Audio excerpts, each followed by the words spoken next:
Hello and welcome to the Healthy Living Doesn't Have to Suck podcast. My name is Melyssa Allen, and I'm a double board certified lifestyle medicine coach who's dedicated to helping people drop the struggle around creating a healthy lifestyle that lasts. Join me for solo episodes and casual conversations with guest experts in the industry to discuss creating mindset and behavior changes that help you say hello to healthy living made easy, enjoyable, and empowering.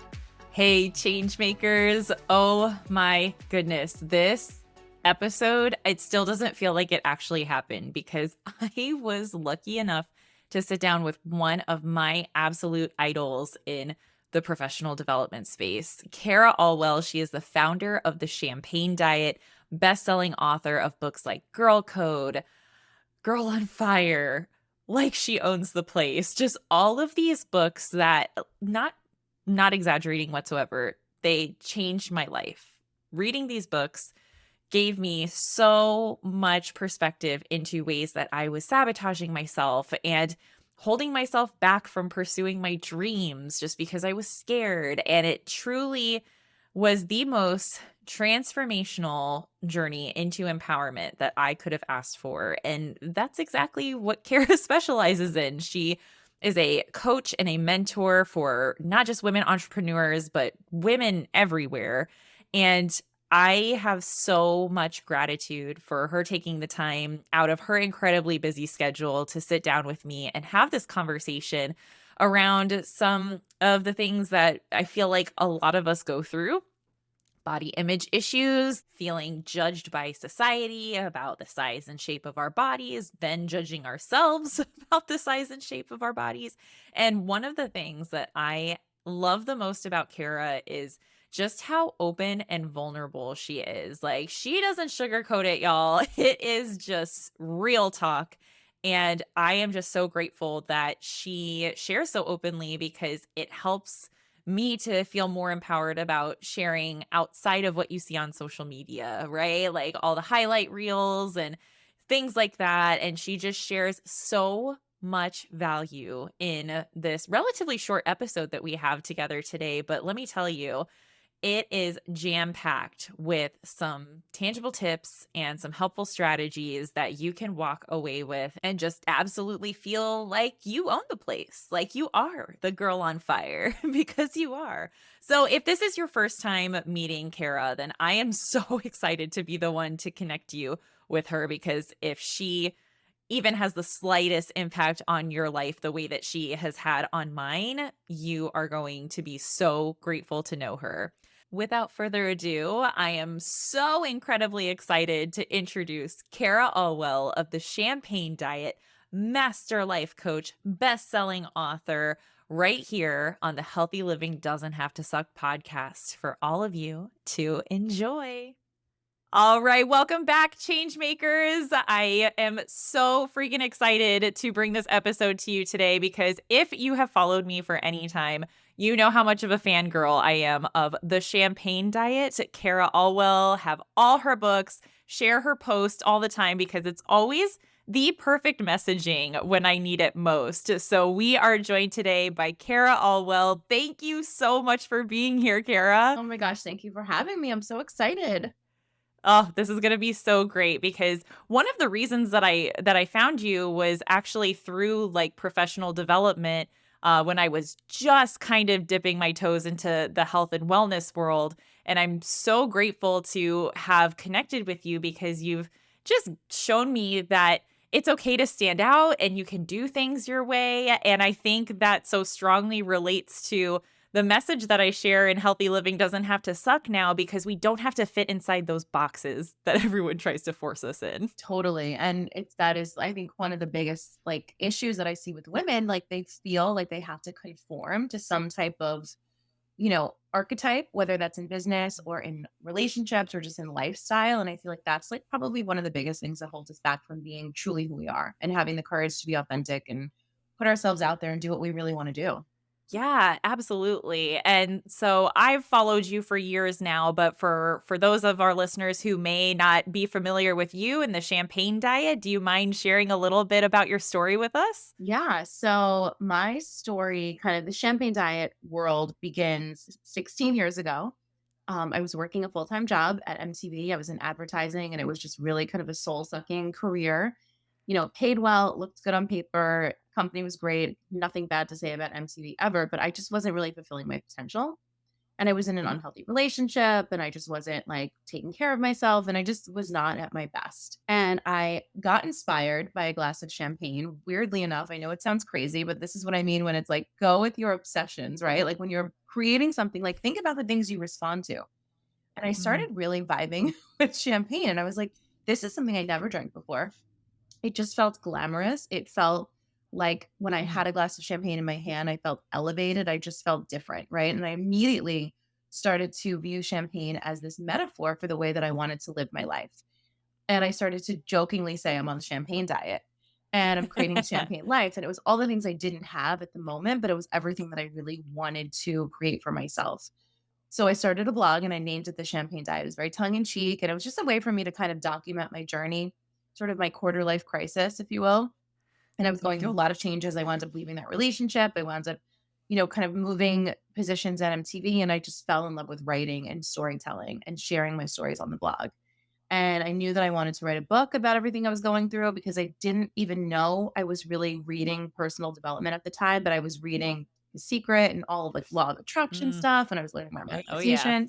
And I just kind of created this little world. And from there, I became a certified life coach because I really loved working with women and I wanted to be able to actually like give people tools to better themselves, right? Not don't just read about my stories. That's fine and it's nice to share stories, but I wanted to Right. give people something to like really kind of apply to their own lives. So, became a coach, started a podcast, 9 books later, have this brand that has just kind of grown into this beast that I never knew it was going to become, but I just feel so lucky every day that this is like the work that I get to do in the world. Yes, and I love that you also share, like, your personal experiences within, like, your health and wellness journey because so many people can relate to the things that you share in your story about, just the pressure that is put on us to look a certain way or to, again, fit inside of that box when it's not the case. So, if there were something that you would love for our listeners to walk away with a message to educate them on ways to live a healthy lifestyle, what would be some of the first things that you'd wanna share? I mean, I wish somebody would have told me when I was younger, like, just like eat, move your body, do all the things. And not because you're trying to like look a certain way, just because you want to feel good, right? Like, think about the way you feel Yeah. before the way you look. And I think that gives us a lot of freedom because sometimes having that burger and fries and you might feel crappy after it, sometimes it doesn't matter. You're like, I'll take the Yes. aftermath of this. Or you want to have a night out and have some cocktails, fine. But like on the daily, right, which is really how we create lifestyles, is the day-to-day things that we do day in and day out. I love eating vegetables. I love drinking lemon water. Those things make me feel good, right? So think about how you want to feel versus how you want to look. And I also think like I did a podcast on this recently. I don't think that we realize like our size is truly like the least interesting thing about us, right? I don't look at other women's Yes. sizes when I'm meeting them and talking to them. Like if I meet somebody interesting or even men, right? Like I don't think of those things. But why do we put so much pressure on ourselves? I know that I grew up with, struggling with my weight. I was in Weight Watchers at 11 years old and everything in my life was ruled by weight and food. And I grew up with Mm. this like crazy idea of like what I should or shouldn't be doing. Food was good and bad. And I said, what if we could just remove all those labels and just like live in a way that feels good to us? Yeah, and I don't know if you've had a similar experience as this, but, like, during the period of my life where I was, like, my skinniest or my fittest or whatever you wanna call it, I was not doing things that were healthy. So, Me. as I've, started adopting these healthier behaviors, my body has found that set point where it's like, "Okay, I'm doing the things that I know are healthful for myself, and my physical shape isn't changing, but that doesn't mean that I'm not healthy." Exactly. Exactly. And I do believe in set points. And I do think that especially as we get older and we age and our hormones change, our lifestyles change, Oh, yeah. Like being skinny, it does not mean that you're healthy. Doesn't, having muscles doesn't necessarily mean you're healthy. Like, and for some people that is, but for me, like I just had to accept like this is where my body's at. Do I feel strong today? Do I feel energized today? Those are the two like things for me. That's my barometer for like my health. Like not do these jeans fit that fit me 10 years ago. Like that's just so crazy. Yeah, it's unrealistic for us to expect ourselves to, and it's not healthy for us to kind of look back and wish that we were a certain way, right? No, it's not. And I love women who put themselves out there and really prove that like beauty, and I don't mean just physical beauty, but beauty is really like an energy. Confidence comes Mm, from the way you carry yourself and the way that you walk into a room, not the size that you are, not how small your waist is, or like it's just it truly is an energy, and you can see it because you can see women that look all different ways, and who's carrying themselves in a way that feels confident and good versus somebody who is overthinking and insecure. So how can we just get ourselves to feel more confident in the skin we're in? And I love to look at role models, like other women who are doing it and who are putting themselves out there. I look at women who are much heavier than I am, bigger than I am, curvier than I am, and I'm like, wow, like she looks fucking amazing. So like it doesn't even yeah. make sense when you then say, well, I need to be skinny. Like it's all wild, right? So think about like what you respond to and how you can incorporate that confidence, into the body that you're in right now, no matter what that looks like. Yeah, and you kind of started tagging into the next part of the podcast that I always like is the empower section. What are some of the things that we can ask ourselves regarding a healthy lifestyle to help boost that confidence? Some of the things we can ask ourselves. Yeah, so you kind of mentioned you ask yourself, like what will make me feel strong Mm, today? Like what are some of those things that can help people start to feel a little bit more empowered that they can live a healthy yeah. lifestyle? I mean, I think like one of the things that I try to do no matter what what state I'm in, whether I'm, maybe I've kind of like gotten a little bit, I've indulged a little bit too much or Oh, done a little yes. bit of weight. I don't feel my best self. How can I make myself feel sexy today? Right? How can I make myself feel beautiful Ooh. today? Like I fully believe in like buying clothes that fit the body you're in now. I believe in like getting dressed up every day, doing your makeup every day. Like that doesn't work for everyone. But those are things that I like to do. Right. So if I ask myself that question, how can I feel glamorous? How can I feel sexy? How can I feel beautiful? And then act accordingly, right? Do those things that make you feel good. Don't punish yourself because you're not where you're at. Don't punish yourself because you've, eaten, a ton of crap that week and you don't feel so great. Like the way that you sort of get out of that mode and start to do things that, are better for your body or by asking yourself those questions like you said. So I love that. Like how, what would it take for me to feel stronger? How can I feel more energized? How can I treat myself in a way that feels like I'm respecting my body? Right. And again, it doesn't mean starvation or Yeah. deprivation. It's just respecting. Do you need more sleep? Do you need more water? Do you maybe need Yes. to go take a walk outside? Like we forget that those things are so important. It's not just the food we put in our bodies and the amount of time that we're working out that week. Right. And it's those simple foundational behaviors that can make a significant difference in our day. And I think we just sometimes get so caught up in you have to do this or like follow this program. And, I'm very much the perfectionist. So when I tried those really rigid programs, the second that I had the slightest slip up, I was like, oh, okay, I guess it's time for me to jump ship and I'll just start over again at another time. Totally.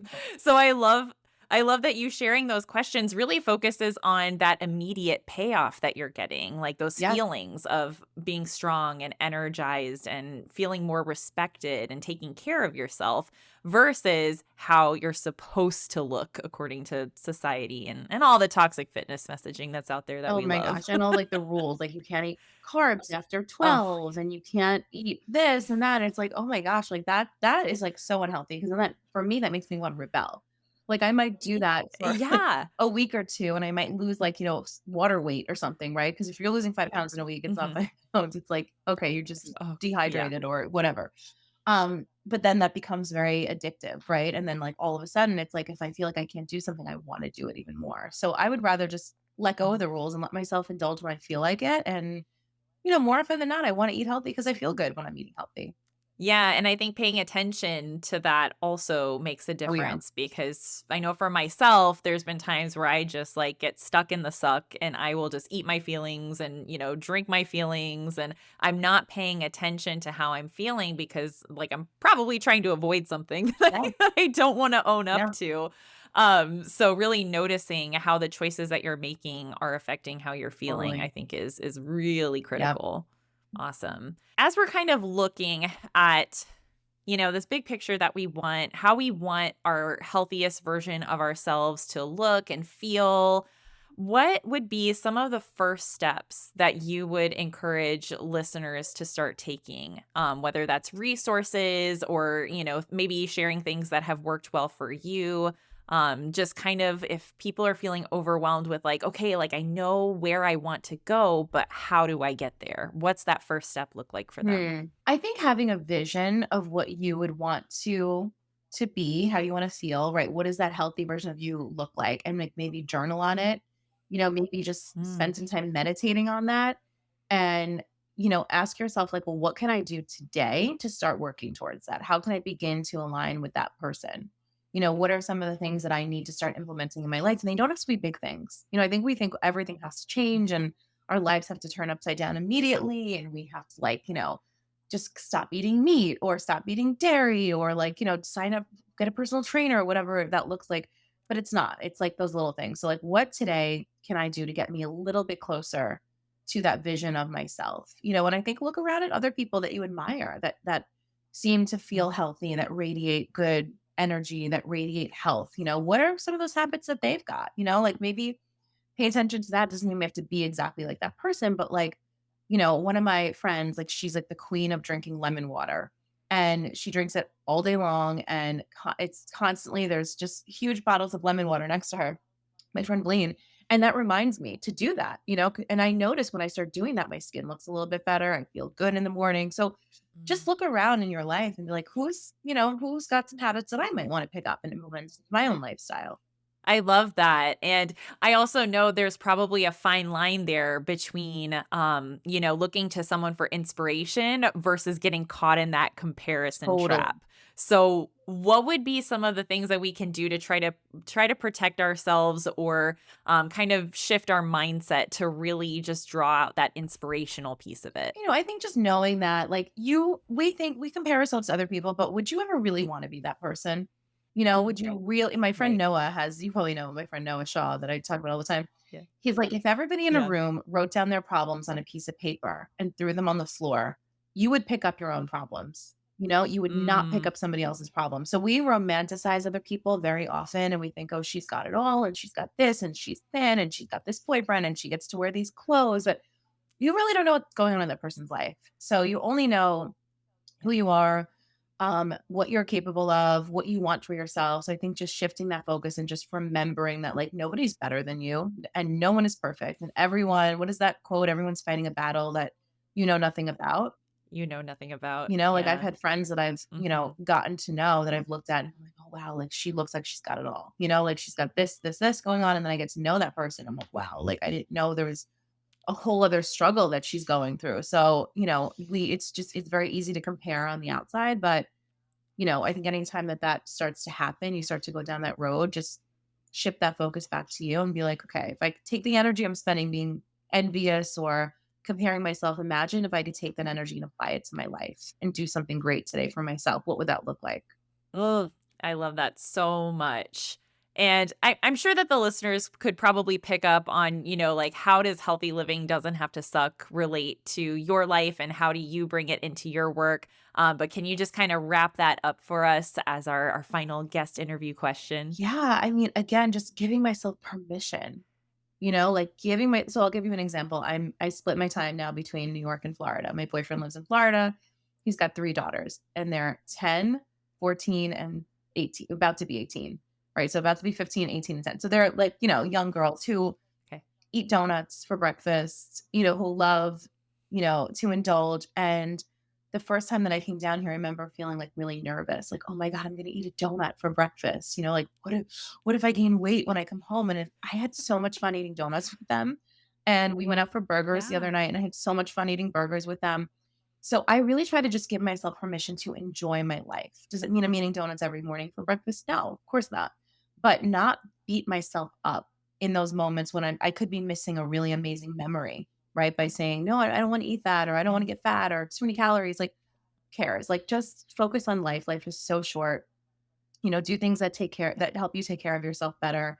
And I think just realizing that like a healthy life is so, dynamic. It is not just food and fitness. It is our mental well-being is probably the number one thing in creating a healthy lifestyle. So if you can remember that, Yep. I think that just kind of is so liberating, right?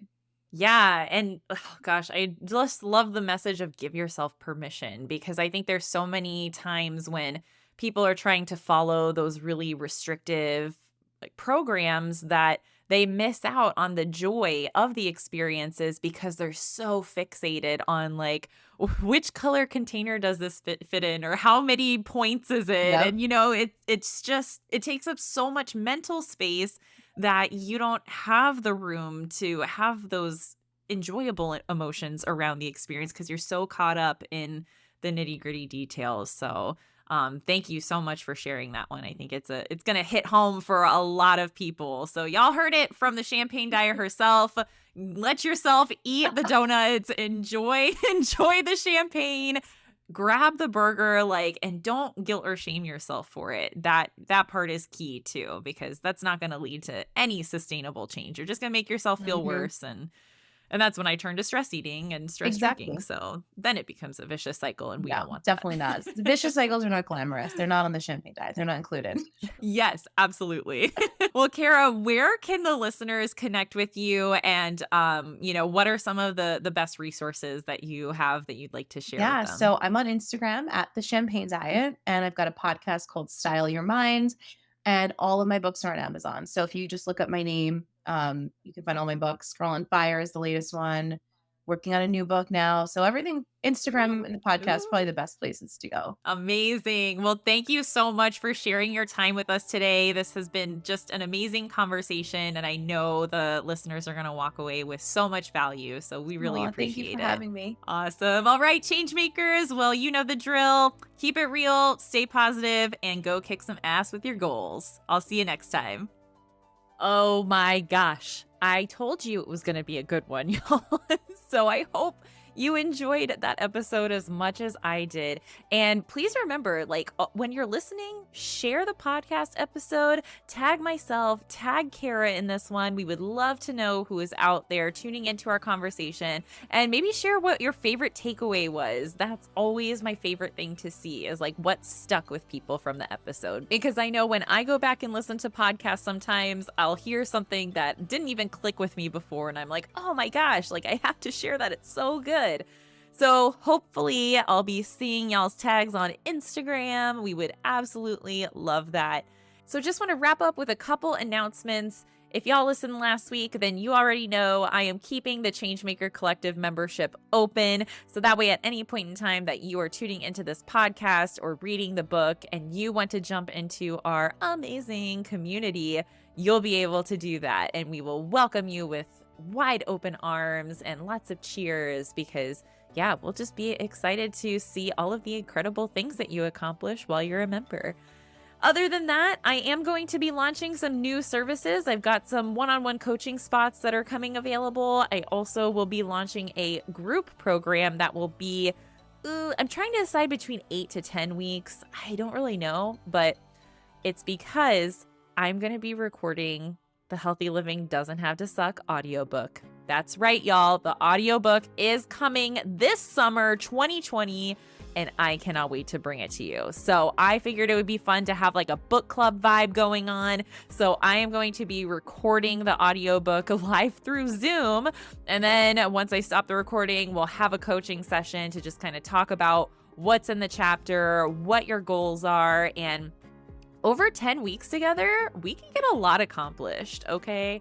So that's going to be coming, and I just cannot wait for that. So, yeah, make sure that you check the show notes for all of this awesome information, and I'd love to know who's listening out there. So if y'all could rate and review the podcast, leaving reviews, oh my gosh, I mean, I'm a physical touch girly for my top love language, but words of affirmation is like a close second for me. So I would love, love, love to hear what you are loving about the podcast. Thank you so much for tuning in again.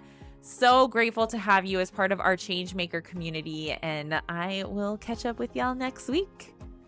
I hope you all enjoyed that episode as much as I enjoyed recording it. And don't forget to grab your freebie with the wellness wheel at healthylivingdoesn'thavetosuck.com/wellness so you can get started on your changemaker journey today. As always, thanks so much for listening, changemakers.